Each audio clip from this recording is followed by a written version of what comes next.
sepedanya udah nggak dipakai kan, Beh? Udah. Lu mau kemana emang, Pan?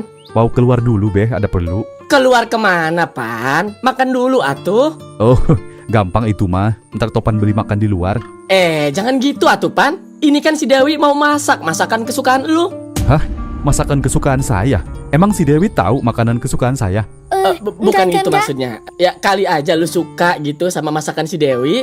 Oh, udah kalau mau masak, masak aja ya. Tapi Pan, Udahlah, Beh. Topan kan ada perlu. ya makan dulu, Pan. Hargain atuh, orang mau masak, lu malah pergi ah. Tuh kan, Babeng ngomongnya gitu mulu. Ya udah, nanti Topan juga makan kalau udah pulang. Ah, ribet. Pernikahan pura-pura antara Topanik dan Dewi telah mengejutkan warga sekitar. Meski hanya formalitas untuk menutupi kejadian malam itu, pernikahan ini ternyata menyimpan lebih banyak rahasia dan luka masa lalu daripada yang terlihat. Di balik senyum sopan dan kebersamaan yang terpaksa, perlahan-lahan muncul perasaan yang tak bisa dibohongi, konflik batin, dan ancaman yang bisa mengguncang segalanya.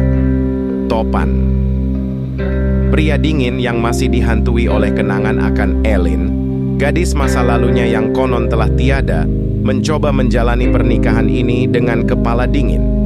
Ia bersikeras bahwa semuanya hanya sandiwara dan tidak akan melibatkan perasaan. Namun, setiap hari yang dilalui bersama Dewi membuat hatinya mulai ragu. Banyak sikap Dewi yang mengingatkannya pada Elin. Dari cara memasak, cara berbicara, hingga gestur-gestur kecil yang sangat familiar. Topan mulai curiga, siapa sebenarnya Dewi? Yang tidak Topan ketahui adalah bahwa Dewi adalah Elin Eo.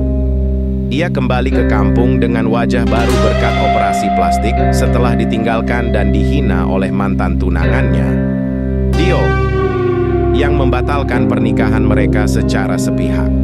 Elin, sekarang Dewi, memilih menyamar demi mendekati kembali pria yang benar-benar ia cintai, Topan. Namun, penyamarannya kini membuatnya terjebak dalam konflik batin yang menyakitkan. Ia harus menahan diri setiap kali Topan bicara soal Elin dan berpura-pura tak tahu apa-apa, padahal hatinya nyaris hancur. Di tengah hubungan mereka yang makin rumit, muncul sosok Babeh, ayah Topan, yang sangat mendukung pernikahan ini. Ia mulai menyayangi Dewi seperti anak sendiri dan sering menyemangati Topan untuk membuka hati.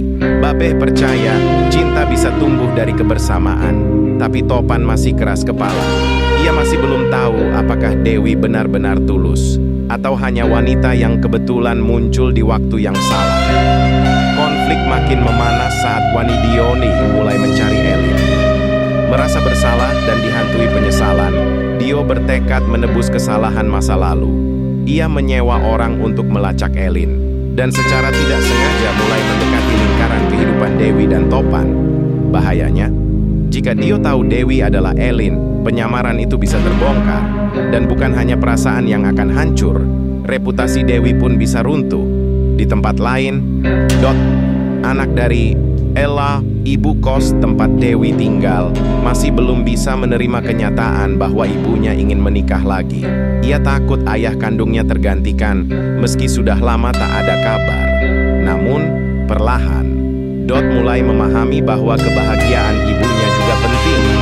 Ia bahkan mulai bertanya-tanya, apakah calon ayah barunya ini bisa menjadi sosok pelindung yang ia butuhkan, atau justru akan membawa masalah baru? Di sisi lain, sahabat sekaligus sumber komedi dalam kisah ini mulai serius menata hidup. Ia bekerja keras sebagai tukang ojek sambil berharap mendapat jodoh janda kaya seperti doa seni. Tapi siapa sangka, justru lewat profesinya ini, Peot akan jadi saksi kunci dalam perjalanan cinta Topan dan Dewi. Saat hubungan Topan dan Dewi perlahan melunak, muncul ancaman baru. Seseorang menemukan dokumen operasi plastik milik Elin. Dokumen itu bisa membongkar segalanya. Siapakah yang menemukannya? Apakah Robi yang suka ikut campur? Ataukah orang suruhan Dio? Topan, yang mulai memaafkan masa lalunya, kini dihadapkan pada teka-teki besar. Rasa cintanya yang perlahan tumbuh pada Dewi mulai bertabrakan dengan keraguannya. Sementara Dewi berada di titik terberat, mengatakan yang sebenarnya atau terus hidup dalam kebohongan, cinta palsu ini mulai menunjukkan tanda-tanda menjadi nyata. Topan yang dulu keras, kini mulai melindungi Dewi. Ia marah saat Robi menggoda Dewi di depan umum dan tak ragu menunjukkan rasa sayangnya. Tapi semakin dalam hubungan ini, semakin besar pula ancaman yang mengintai mereka. Apa yang terjadi jika Topan tahu Dewi adalah Elin? Akankah ia merasa dikhianati? Atau justru menyadari bahwa cinta sejatinya tidak pernah pergi? Dan bagaimana dengan Dio?